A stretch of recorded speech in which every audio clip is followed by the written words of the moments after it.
अस्सलामुअलैकुम, आप देख रहे हैं समा। मैं हूँ सहरिश फरहान और मैं हूँ रमीज अहमद। बुलेटिन में सबसे पहले बात करेंगे कराची की, जहाँ मौसम सरमा की दूसरी बारिश ने मौसम को मजीद सर्द बना दिया है। मुख्तलिफ इलाकों में वक्फे से हल्की बारिश का सिलसिला जारी है। महकमा मौसमियात ने 7 जनवरी तक कराची समेत सिंध भर में बारिशों की पेशगोई कर दी है। तो मारुख इस वक्त कहाँ हैं?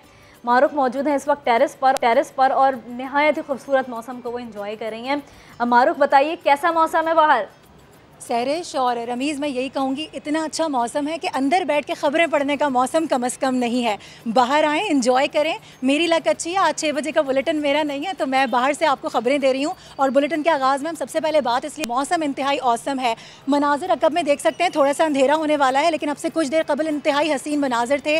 धुंध की एक चादर थी, एक लेयर थी जिसने पूरे मंजर को धुंधलाया हुआ था। हल्की हल्की बारिश का सिलसिला शुरू हो गया है, तो ये कहा जा सकता है कॉफ़ी, पकौड़ों और ये वाला ऐसा मौसम है कि जिसमें हम इंजॉय कर सकते हैं। क्योंकि सर्दियों की बारिश की अगर बात की जाए ना, तो कराची वालों को बड़ा कम देखने में मिलती है ये, और ये दूसरी बारिश है। अब बताया जा रहा है कि आगे भी बारिशें होनी है। कहाँ कहाँ बारिशें होनी है? जमजम सईद हमारे साथ मौजूद हैं, उनसे बात करेंगे, हमारी नुमाइंदा। और साथ में हमें ज्वाइन कर रहे हैं रेहान अहमद भी। पहले जमजम, मैं आपकी जानिब आना चाहूँगी। बड़ी तैयारी से गई हुई हैं आप, बड़ी ढकी छुपी सी हैं, क्या पहले से पता चल गया था कि बारिश तेज़ होने वाली है? और ओवरऑल ये भी बताइएगा कि कितने रोज़ तक इस बारिश का सिलसिला जारी रहेगा?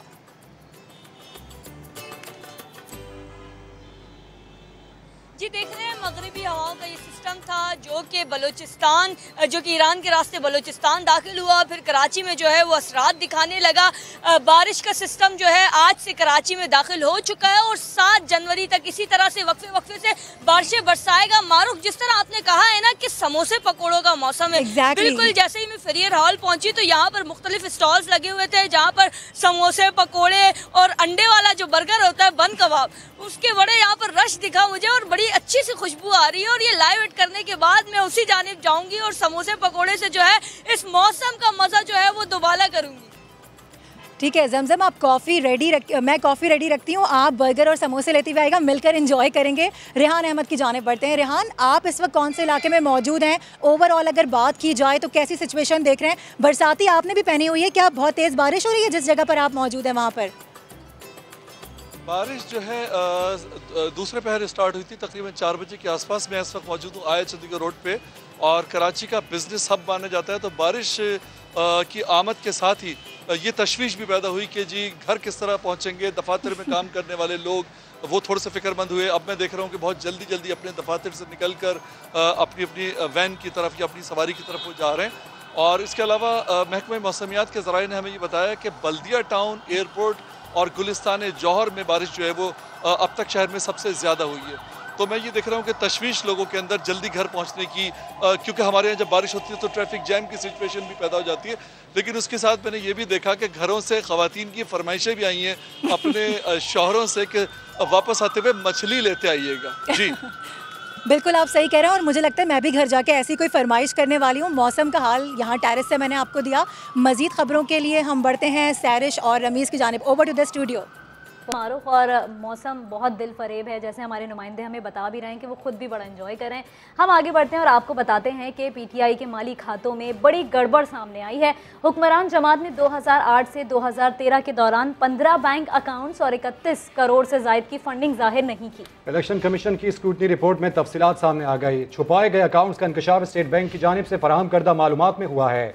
इस्लामाबाद से जुल्करनैन इकबाल की रिपोर्ट। साफ चली शफाफ चली का नारा लगाकर सियासत में आने वाली पीटीआई के माली खातों में बड़ी गड़बड़ सामने आ गई। इलेक्शन कमीशन की स्क्रूटनी कमेटी ने अपनी रिपोर्ट में बड़े इंकशाफात कर दिए। रिपोर्ट के मुताबिक पीटीआई ने माली साल 2008-9 के दौरान 5 बैंक अकाउंट्स और 22 लाख रुपए से जायद के फंड्स छुपाए। 2009-10 के दौरान मजीद 3 अकाउंट्स और 2 करोड़ से जायद की फंड्स इलेक्शन कमीशन में जाहिर नहीं किए गए। साल 2010-11 में पीटीआई ने 6 बैंक अकाउंट्स और 6 करोड़ से जायद की फंडिंग, जबकि 2011-12 और 12-13 के दौरान मजीद 2 बैंक अकाउंट्स और 22 करोड़ रुपए से जायद की फंडिंग जाहिर नहीं की गई। मजमूई तौर पर 5 साल में हुक्मरान जमात को 1 अरब 64 करोड़ रुपए से जायद के फंड्स मिले। इलेक्शन कमीशन को 1 अरब 33 करोड़ रुपए का बताया गया। स्क्रूटनी कमेटी का कहना है कि 2012-13 की ऑडिट रिपोर्ट पर कोई तारीख ही दर्ज नहीं, लिहाजा ये नहीं कहा जा सकता कि ऑडिट कब हुआ। ऑडिट फर्म की जानिब से फराहम करदा कैश रसीदें भी PTI के बैंक अकाउंट से मुताबिकत नहीं रखती। दस्तावेजात के मुताबिक तहरीक इंसाफ का ऑडिट करने वाली फर्म ने अकाउंटिंग के असूलों से इनहराफ किया है। जुल्करनैन इकबाल, समा, इस्लामाबाद। PTI ममनुआ फंडिंग केस में इलेक्शन कमीशन ने स्क्रूटनी कमेटी की रिपोर्ट पर फरीकैन से जवाब तलब कर लिया। तहरीक इंसाफ की हतमी फैसले तक रिपोर्ट खुफिया रखने की इस्तदा मुस्तरद कर दी गई। रिपोर्ट देखिए। पाकिस्तान तहरीक इंसाफ ममनुआ फंडिंग केस में नया मोड़ आ गया। स्क्रूटनी कमेटी की रिपोर्ट पर इलेक्शन कमीशन ने फरीकैन से जवाब मांग लिए। समाअत के आगाज पर चीफ इलेक्शन कमिश्नर ने कहा, स्क्रूटनी कमेटी की रिपोर्ट पर कार्रवाई अब कैसे आगे चलानी है। दरखास्त गुजार के वकील ने जवाब दिया, कमीशन करार दे चुका है कि रिपोर्ट आने पर फरीकैन से जवाब मांगे जाएंगे। PTI के वकील शाह खबर ने कहा, रिपोर्ट को हतमी फैसले तक पब्लिक न किया जाए। चीफ इलेक्शन कमिश्नर ने रिमार्क्स दिए कि खुली अदालत में समाअत हो रही है, रिपोर्ट खुफिया कैसे रखी जा सकती है। तारीखी काम हो रहा है इलेक्शन कमीशन जो कर रहा है। पीपल्स पार्टी और मुस्लिम लीग नून के लिए भी स्क्रूटनी कमेटीज बन चुकी हैं। काफ़ी खुफिया अकाउंट्स नज़र आ रहे हैं। पाकिस्तान की सियासत के ऊपर इसके बड़े मुस्बत असरात भी हो सकते हैं, लेकिन शर्त यही है कि शफाफ और गैर जानिबदार हो।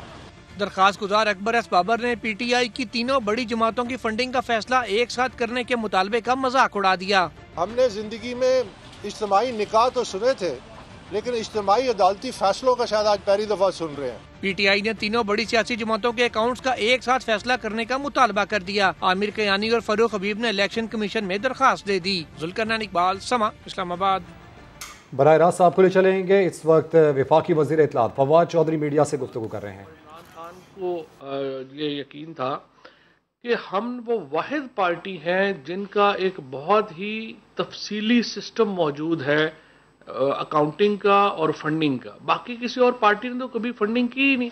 उन्होंने तो अपने अपने वडेरे रखे होते हैं, वो वडेरे आते हैं या बिजनेसमैन आते हैं, वो उनको पैसे देते हैं, उससे घर चलता है। और आपको पता ही है नवाज शरीफ साहब ने तो ये हद की कि उन्होंने नून लीग का अकाउंट भी इस्तेमाल किया मनी लॉन्ड्रिंग के लिए, और नून लीग के अकाउंट में 8 करोड़ रुपया डलवाया गया, फिर वो अकाउंट घुमाया गया और अपने पैसे निकलवाए गए। पाकिस्तान तहरीक इंसाफ वो वाहिद जमात है पाकिस्तान की जो एक इंतहाई कानूनी तफसीली एलेबरेट सिस्टम क्रिएट करती है फंडिंग का। और वो सिस्टम क्या है? वो सिस्टम ये है कि दुनिया भर में फैले हुए तहरीक इंसाफ के कारकुनान तहरीक इंसाफ को फंड करते हैं। कोई $10 फंड करता है, कोई $25 फंड करता है, कोई $55 फंड करता है, कोई $100 फंड करता है। और ये दरअसल वज़ीर-ए-आज़म इमरान खान ने जब शौकत खानम हॉस्पिटल क्रिएट किया था, और आज भी अल्हम्दुलिल्लाह इस पाकिस्तान में अगर लोग किसी शख्स को ट्रस्ट करते हैं अपने पैसों के साथ तो वो वज़ीर-ए-आज़म इमरान खान की ज़ात है। और आज शौकत खानम हॉस्पिटल जो शुरू में बनाया गया था, और प्राइम मिनिस्टर साहब बताते हैं कि पहली मीटिंग में इन्होंने तमाम डॉक्टर्स ने हमें ये कहा कि मुमकिन ही नहीं है कि यहाँ पे मुफ्त इलाज हो सके। और आज शौकत खानम 70% जो मरीज़ हैं उनका मुफ्त इलाज करता है, क्योंकि शौकत खानम को अरबों रुपए की डोनेशंस पूरी दुनिया से मिलती हैं, इमरान खान के नाम के ऊपर मिलती हैं, और लोगों को एक एतमाद है इमरान खान के नाम के ऊपर।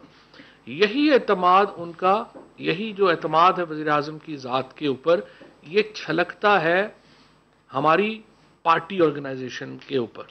और जब अमेरिका में बैठा हुआ तहरीक इंसाफ का कारकुन, लंदन में बैठा हुआ तहरीक इंसाफ का कारकुन, खुद पाकिस्तान से तहरीक इंसाफ के कारकुनों, जब भी उनको मालूम होता है कि फंडिंग वो अपनी बसात के मुताबिक करते हैं, लेकिन वो फंडिंग जो है वो तहरीक इंसाफ को करते हैं। और यहाँ पर मैं मुबारकबाद भी देना चाहता हूँ और शुक्रिया भी अदा करना चाहता हूँ हमारे जो चीफ अकाउंटेंट हैं सिराज साहब और उनकी टीम को। उन्होंने बड़ा तवील अरसे से ये मामला संभाला हुआ है, और एक बहुत ही एलेबरेट सिस्टम अकाउंटिंग का तहरीक इंसाफ में मौजूद है, जो कि एक एक अकाउंट को, क्योंकि अकाउंट्स में जो पैसे आते हैं वो बड़े थोड़े आते हैं, कोई $1 आता है, कोई $5 आता है, कोई $10 आता है, और फिर उससे जाहिर है कि करोड़ों रुपए की फंडिंग है जो PTI को मिलती है।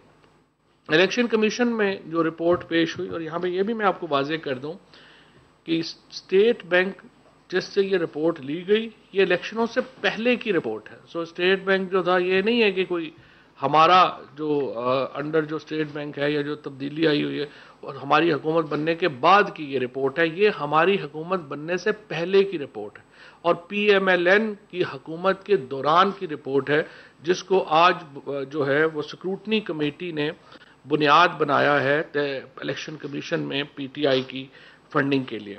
अब इसमें जो बताया गया है वो ये है कि कुल जो अकाउंट्स जो PTI के थे वो 26 हैं।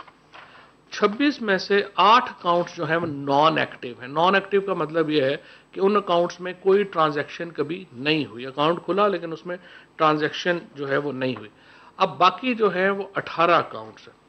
18 अकाउंट्स में जो PTI के अकाउंट्स हैं, जो फंक्शनल हैं, जो करंट हैं, वो 8 अकाउंट्स हैं। 8 अकाउंट्स के अंदर PTI की ट्रांजैक्शंस भी हो रही हैं, उनमें फंड्स भी आ रहे हैं, उनमें बाकी चीज़ें जो हैं वो भी सारी आ रही हैं। अच्छा, अब जो कुल आज पहली बात तो ये तय हो गई कि फॉरेन फंडिंग का कोई सवाल ही इसमें पैदा जो है वो नहीं हुआ। तो फॉरेन फंडिंग की हद तक और जितना ये शोर मचा रहे थे कि पता नहीं क्या हो जाएगा, वो तो वैसे ही ख़त्म हो गया।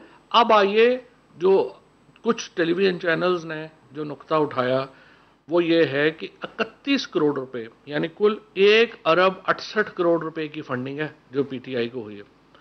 1 अरब 68 करोड़ में से वो कहते हैं कि 31 करोड़ जो हैं वो फंड्स जो हैं उनको एक्सप्लेन नहीं किया गया, उसको बताया नहीं गया। मैं वो थोड़ा ज़रा उसकी बताना चाहता हूँ कि वो क्या है।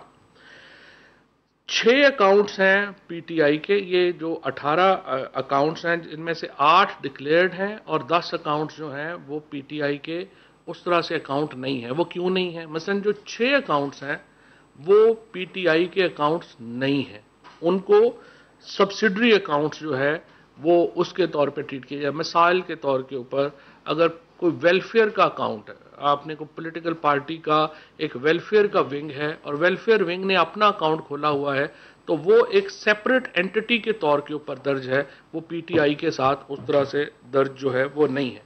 जो 4 अकाउंट्स हैं वो अकाउंट्स जो हैं वो PTI ने उनसे लाताल्लुकी का इजहार किया है कि वो अकाउंट्स हमारे हैं ही नहीं और उनमें भी बड़ी छोटी छोटी ट्रांजैक्शन जो हुई हैं। 2 बड़ी ट्रांजैक्शंस जो हैं उनका मैं आपको बता दूं ताकि आपको 31 करोड़ रुपए की समझ आ जाए कि क्या है। एक ट्रांजैक्शन हुई है 16 करोड़ रुपए की और एक ट्रांजैक्शन हुई है 15 करोड़ रुपए की। 16 करोड़ रुपए की ट्रांजैक्शन जो हुई है वो इसलिए डबल काउंट हो गई कि एक अकाउंट PTI के एक अकाउंट में पैसे आए सेंट्रल अकाउंट में, उस अकाउंट से वो पैसे ट्रांसफर हो गए दूसरे अकाउंट में। तो जो रिपोर्ट आई है उसमें ये डुप्लिसिटी कर दी गई कि वो 16 करोड़ रुपया इस अकाउंट में भी जमा कर लिया गया और दूसरे अकाउंट में भी जमा कर लिया गया। इसी तरह से जो 15 करोड़ रुपए का एक और अकाउंट है जो कि सेंटर से ट्रांसफर हुए पैसे सूबों को, जो कि PTI की सब्सिडरी थी, वो अकाउंट्स भी डबल जो है उसको काउंट कर लिया गया। और जब आर्गूमेंट्स होंगे तो जाहिर है कि ये बातें जो हैं वो इलेक्शन कमीशन के सामने आ जाएंगी। और इसमें मैं आपको याद करा दूं कि एक पिटीशन की थी बड़े हल्ले से उस वक़्त हनीफ अब्बासी साहब ने की थी, जिसमें उन्होंने वज़ीर-ए-आज़म इमरान खान के ऊपर इल्ज़ाम लगाया था कि पता नहीं उन्होंने, हालांकि वो तो ज़िंदगी में कभी उस वक़्त किसी सरकारी ओहदे पे नहीं रहे थे, और उन्होंने कहा वो केस भी सुप्रीम कोर्ट में चला और 1-1 रुपए का हिसाब किताब इमरान खान ने दिया। और आज अल्हम्दुलिल्लाह एक बार फिर PTI ने 1-1 रुपए का हिसाब जो है वो इलेक्शन कमीशन को दिया है। अब मैं ये समझता हूँ कि इसी के ऊपर अमल पैरा होते हुए एक तो इलेक्शन कमीशन को चाहिए, जो आज फारूक ने दरख्वास्त भी दी है और उसको एक्सप्लेन भी कर देंगे, कि हम ये चाहते हैं कि ये लोगों के सामने एक कंपैरिजन रखने के लिए पीपल्स पार्टी और PMLN के अकाउंट्स की भी साथ ही स्क्रूटनी होनी चाहिए।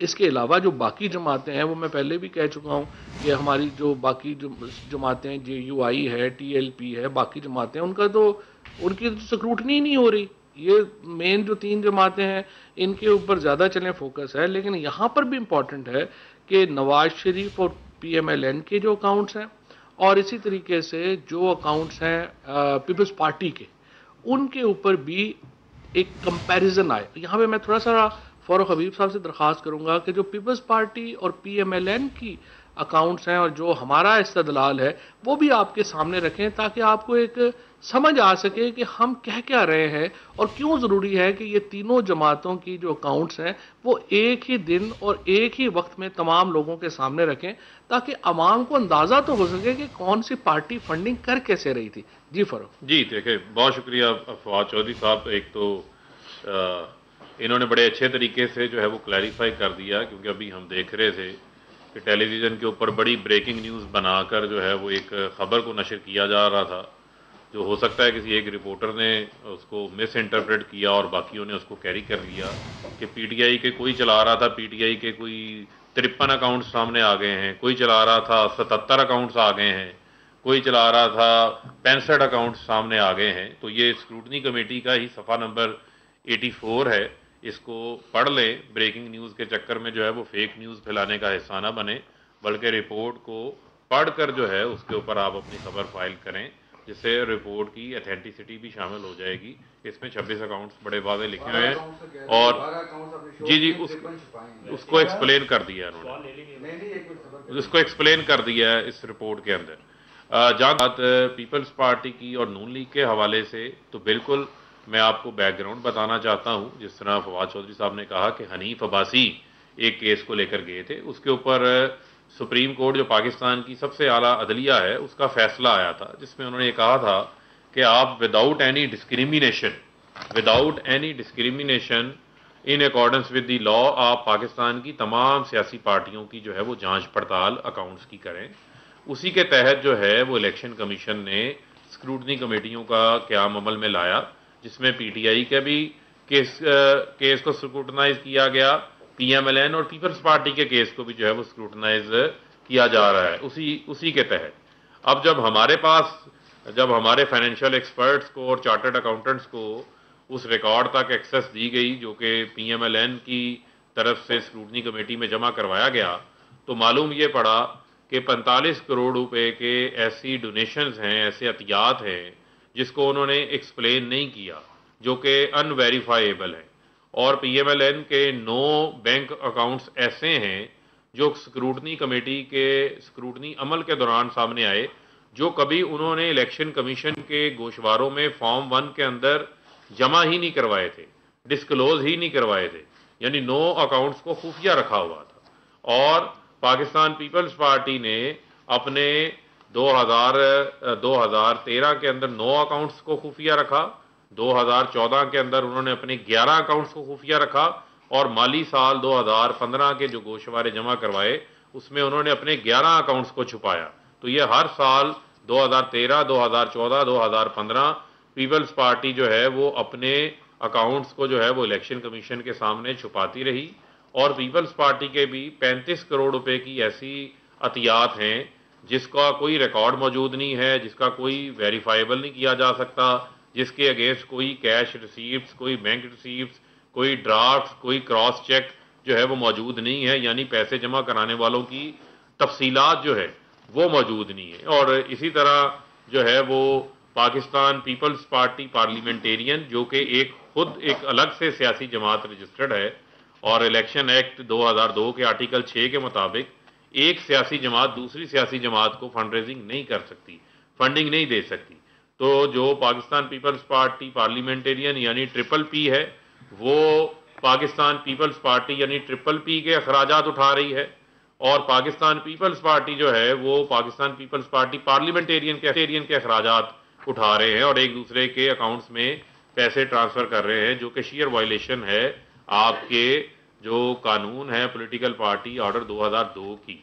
और यही वजह है कि हमने इलेक्शन कमीशन के सामने ये मुतालबा रखा, चूंकि ये सुप्रीम कोर्ट की फैसले की रोशनी में स्क्रूटनी कमेटियां बनी थी और ये तमाम केसेस भी आइडेंटिकल नेचर के हैं, एक ही तरह के हैं, तो लिहाजा जो इलेक्शन कमीशन है इन तमाम जो पॉलिटिकल पार्टीज, 3 बड़ी पॉलिटिकल पार्टीज हैं, इनके केसेस का फैसला जो है वो एक वक्त में करें, इनको इकट्ठा ओपन कोर्ट में सुने। हम शफाफियत के ऊपर, ट्रांसपेरेंसी के ऊपर यकीन रखते हैं, लेकिन ये नहीं हो सकता कि आप एक पार्टी का तो जो है वो केस सुनना शुरू कर दें, दूसरा का जो है वो स्क्रूटनी जो है वो मुकम्मल ना हो सके। यही वजह है कि मैंने आज इन पर्सन ऑनरेबल कमीशन के सामने चीफ इलेक्शन कमिश्नर साहब से ये इस्तदा की कि आप PMLN और पीपल्स पार्टी की भी जो रिपोर्ट्स हैं वो स्क्रूटनी कमेटी को हदायत जारी करें कि उसको फौरी तौर के ऊपर मुकम्मल करके इसी तरह कमीशन के सामने रखें, ताकि आगे आपको इस केस को चलाने के अंदर जो है वो कानून के मुताबिक विदाउट एनी डिस्क्रिमिनेशन जो सुप्रीम कोर्ट के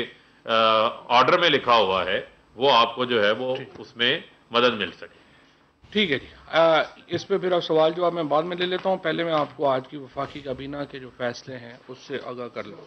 सबसे पहले आज असद उमर साहब ने और डॉक्टर फैसल साहब ने जो कोरोना की सूरत हाल है उसके ऊपर काबीना को ब्रीफिंग दी, और यूँ लग रहा है कि अब ये जो ओमिक्रॉन वायरस है ये पाकिस्तान में अब इसकी वबा जो है वो आना शुरू हो गई है, और तकरीबन इस वक्त जो केसेस की शरह है उसमें इजाफा होना शुरू हो गया है। लिहाजा ताकीद यही है कि जो प्रिकॉशंस जो हैं वो लें।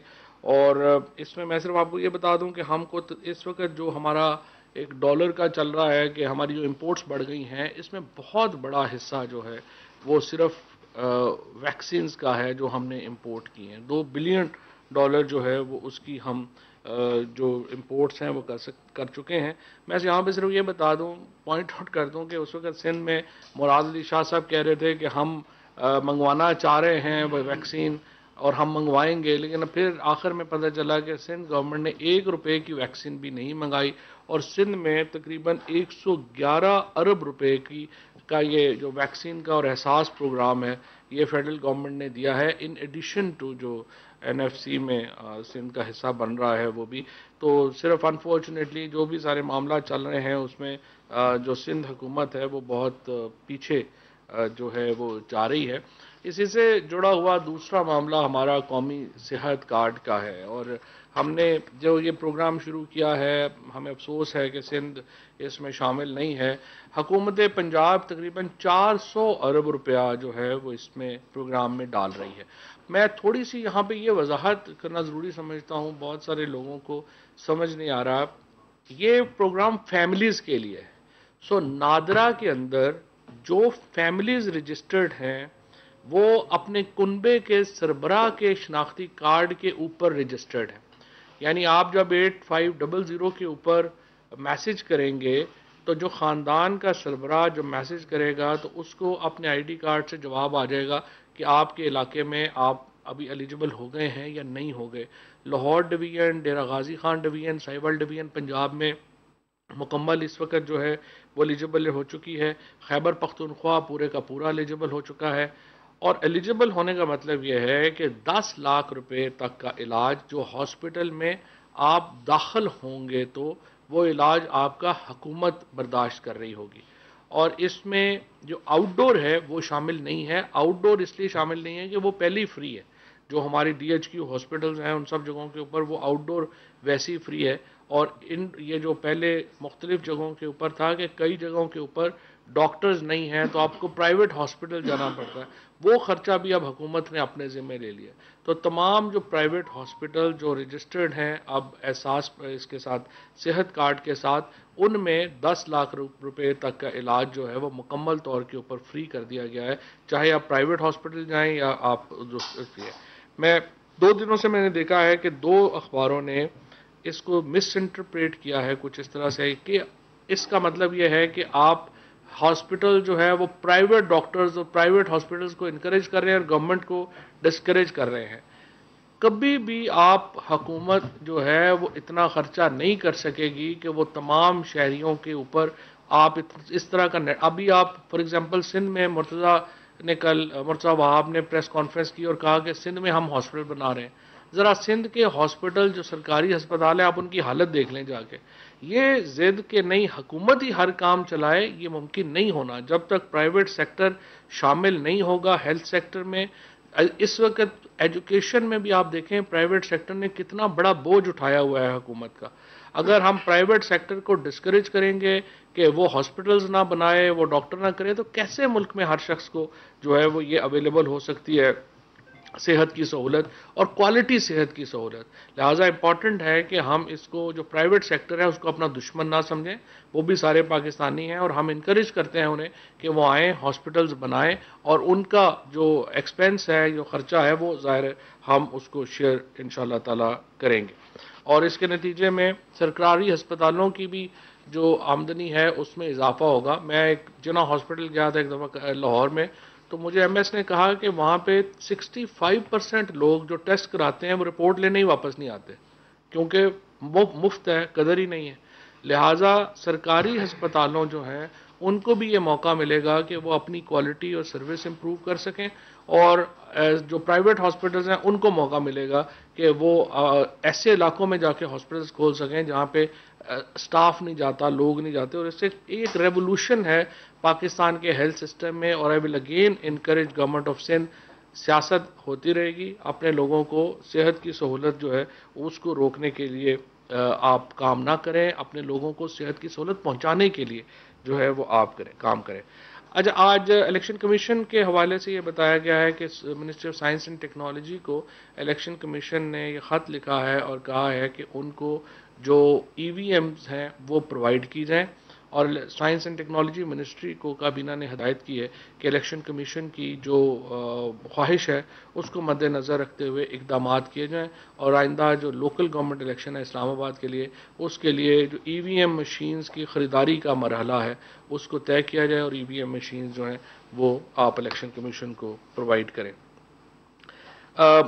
वफाकी काबीना को अशिया ज़रूरिया की जो फराहमी है उसकी तफसीलात दी गई हैं, और जिस तरह से मैंने 2 हफ्तों में कहा था कि जो ट्रेंड है अब अशिया ज़रूरिया के वो अल्हम्दुलिल्लाह नीचे की तरफ आना शुरू हो गए हैं, और इस हफ्ते भी हमने देखा है कि जो ट्रेंड्स हैं वो वाज़े तौर के ऊपर नीचे जा रहे हैं। SPI जो है वो 0.50% उसमें जो है वो डिक्लाइन आया है। इसी तरह से फूड आइटम्स जो हैं उन्होंने 33% कंट्रीब्यूट किया है इसमें, और 7 आइटम्स की प्राइसेस जो हैं वो नीचे आई हैं, और 0.0 इसकी वजह से 70% जो प्राइसेस हैं वो नीचे आई हैं। टमाटर की कीमत में 0.31% कमी आई है, आलू की कीमत में 0.13% कमी आई है, चिली पाउडर की कीमत में यानी सुर्ख मिर्च की कीमत में 0.13% कमी आई है, और बाकी जो है उनमें 0.13% कमी आई है। मैं यहाँ पे ये कंपैरिजन भी आपको बताना चाहता हूँ कि हम कह तो रहे होते हैं फैशनेबल होता है, हमारे यहाँ के महंगाई हो गई है, लेकिन जो टमाटर था 1 किलो वो 31/12/2020 को 91 रुपये का था, तकरीबन 91 रुपये 20 पैसे का एवरेज था। 91 रुपये का था 31/12/2020 को। इस वक्त टमाटर की कीमत जो है वो 55 रुपये है। जो पोटैटो है, आलू है, वो पिछले साल 31/12/2020 को 44 रुपये का था, इस वक्त वो 41 रुपये का है। जो चिली पाउडर है वो 280 रुपये का था, 200 ग्राम का, वो 334 रुपये का है। इसी तरह से जो अनियंस हैं, जो प्याज है, वो पिछले साल 43 रुपये का था इसी महीने में, और अब जो है वो 35 रुपये का। लिहाजा ये चीज़ें जो हैं ये पिछले साल से इनमें कमी आई है। सो मीडिया को मैं कहूँगा कि जो चीज़ें कम हो रही हैं वो भी दिखाया करें, हर वक्त लुट गए मर गए बर्बाद हो गए ना दिखाया करें।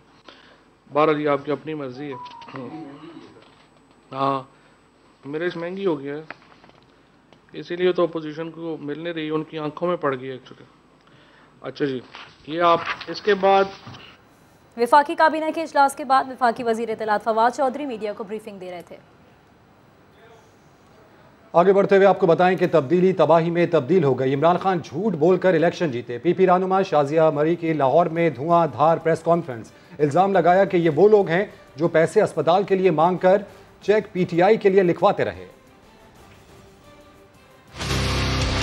जो तब्दीली का नारा लगाकर इमरान खान लोगों को झूठ बोलकर और धांधली से इलेक्शन जीतकर आया था, आज वही तब्दीली तबाही में तब्दील हो गई है। ये माफियाज हैं, इनको पता है कहां से कमाना है। ये जब से आए ये कमा खा रहे हैं, लगा किसी पे कुछ नहीं रहे। ये तो वो लोग हैं जो कोविड फंड के पैसे भी खा गए। फॉरेन फंडिंग के हवाले से इन लोगों ने 77 अकाउंट्स में से सिर्फ 12 अकाउंट्स की तफसीलात दी हैं। अगर पता चल गया कि वो दीगर अकाउंट जो ये छुपा रहे हैं उसमें क्या तफसीलात हैं, यही वजह है कि बार बार ये फॉरेन फंडिंग केस में एडजर्नमेंट मांगते हैं। आप यहाँ के बच्चों को, उनके माँ बाप को, उनकी माँ को रुला रहे खून के आंसू, उस पे आपसे कोई सवाल करे तो आप जो है सुबह से लेकर शाम तक हमें गालियाँ देते हैं। स्क्रूटनी कमेटी की रिपोर्ट के बाद वज़ीर आज़म इमरान खान को मुस्ताफ़ी हो जाना चाहिए। लीगी रहनुमा अता तारड़ ने मुतालबा कर दिया। इल्ज़ाम लगाया कि ज़कात और सदकात के नाम पर डाके मारे गए। Election commission foreign funding case की तहकीकात जल्द मुकम्मल करके जिम्मेदारान का तयन करे।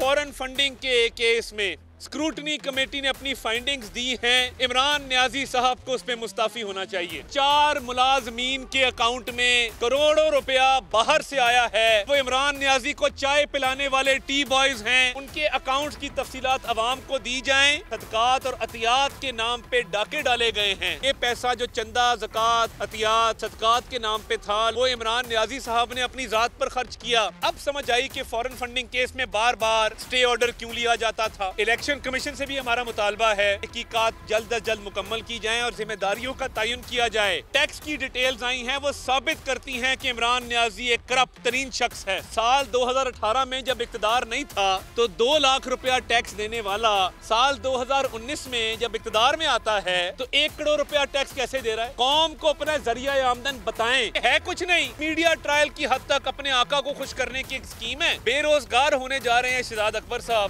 Welcome back. अभी आपको बताएं कि अमरीकी जेल में कैद आफिया सिद्दीकी को वतन वापस लाने के लिए वजारत खारजा अमरीका से राब्ते में है। वजीर मुमलिकत अली मोहम्मद खान का सेनेट में इजहार ख्याल। बताया कि 3 कैदियों को कैद से रिहा किया जा रहा है। उन्होंने ये भी कहा कि हम उनसे राब्ते में हैं, उम्मीद है जल्द पाकिस्तान ले आएंगे। इमरान खान के दौर में किसी को गुआंतानामो बे नहीं भेजा जाएगा। 3 साहिबान हैं जिन पे बड़े संगीन इल्जामात हैं, उनके मुताबिक, हमारे मुताबिक नहीं, कि ये अलकायदा के फैसिलिटेटर उन्होंने कहा कि हैं, इल्ज़ाम लगाया गया, उस पर उनको बेचारों को रखा गया इतने साल, और कि ये उनके जो है मेन फैसिलिटेटर थे, ये जनाब फाइनेंसर थे, ये चीज़ें वो कर रहे हैं। ये पराचा साहब के बारे में भी ये इल्ज़ाम है, मोहम्मद अहमद रबानी और अब्दुल रहीम गुलाम रबानी साहब के बारे में भी। हमारी एम्बेसी इनसे राब्ते में है और एज लेट एज 4 नवंबर 2021 यानी कि एक डेढ़ महीना पहले हमारा उनसे आखिरी राब्ता जो है वो हुआ है। उनसे राब्ते में कोशिश कर रहे हैं कि हम अपने लीगल चैनल्स यूज़ करके और हुकूमत यूएस के साथ हमारी फॉरेन ऑफिस राब्ते में रह के किसी तरीके से इनको भी वापस ले आएँ। इससे भी बड़ा इशू जिस पे हुकूमत कोशिश कर रही है वो है, जो वज़ीर आज़म साहब के दिल के भी बड़ा करीब है, वो मामला वो है मोहतरमा आफिया सिद्दीकी साहिबा के वापस लाने का मामला। उस पर भी हमारी फॉरेन ऑफिस कोशिश कर रही है। अल्लाह ताला करेगा इंशाल्लाह आफिया सिद्दीकी साहिबा भी इस मुल्क वापस आएंगी, जो कौम की बेटी हैं। गवर्नर सिंध के भतीजे को कुत्ते ने काट लिया। इमरान इस्माइल के भाई कहते हैं कि कुत्ते के कांटे की वैक्सीन के लिए मारे मारे फिरते रहे, फिर प्राइवेट अस्पताल से वैक्सीनेशन करवाई। एक कुत्ते ने मेरे बेटे को जो है वो काटा हाथ पे, इसकी तस्वीर ये है। और कल मैं रेबीज़ वैक्सीन ढूंढता रहा, बड़ी मुश्किल से रेबीज़ वैक्सीन प्राइवेट अस्पताल में बहुत महंगी अवेलेबल मिली। तो कल जब मैं ये सारा इलाज करा रहा था, इसका ट्रीटमेंट हुआ, इसके स्टिचेस आए हैं, इसको एनेस्थीसिया दिया गया, और ये सारा जो मैंने करने के बाद, ये मेरा अपना बेटा है, 12 साल की उम्र है इनकी, ये सारा हुआ इनके साथ। अच्छा, इसमें मैं ये महसूस ये कर रहा था कल कि जब मैं बिल पे कर रहा था अस्पताल का, तो मैं ये सोच रहा था कि एक आम आदमी ये बिल तो अफोर्ड नहीं कर सकता। अहम सनती जोन कोरंगी में इंडस्ट्रियल एरिया की मरकजी सड़क कई माह से काले पानी में डूबी हुई है। अरबों रुपए टैक्स देने वाले सनतकार सिंध हुकूमत से सवाल करते हैं कि आखिर उनका क्या कसूर है। फैसल आगाई की रिपोर्ट।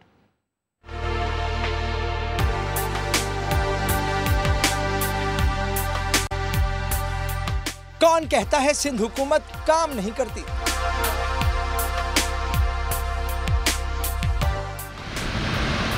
सिंध हुकूमत ने तो कोरंगी में नहर तक बहा दी।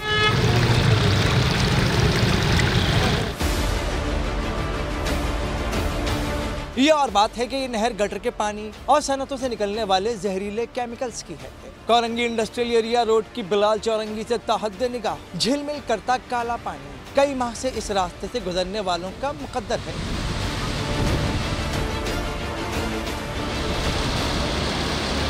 इस इलाके से बोरियां भर भर कर टैक्स जमा किया जाता है और बदले में अरबों रुपए का टैक्स यहाँ से जाता है। ये कोरंगी इंडस्ट्रियल एरिया है, 1.5 फुट के करीब ये मड होगा। इसका जो गलादत है, मच्छर है, बदबू है, आपके सामने देखें आप। पिछले 6 महीने से हम यहाँ पे परेशान हैं। कहाँ खड्डा है, कहाँ खड्डा नहीं है, हमें नहीं पता। पता नहीं केमिकल है, क्या क्या चीज़ है, गाड़ियाँ भी गल रही है, बीमारी भी लग रही है, पता नहीं क्या क्या हो रहा है इस सिर से।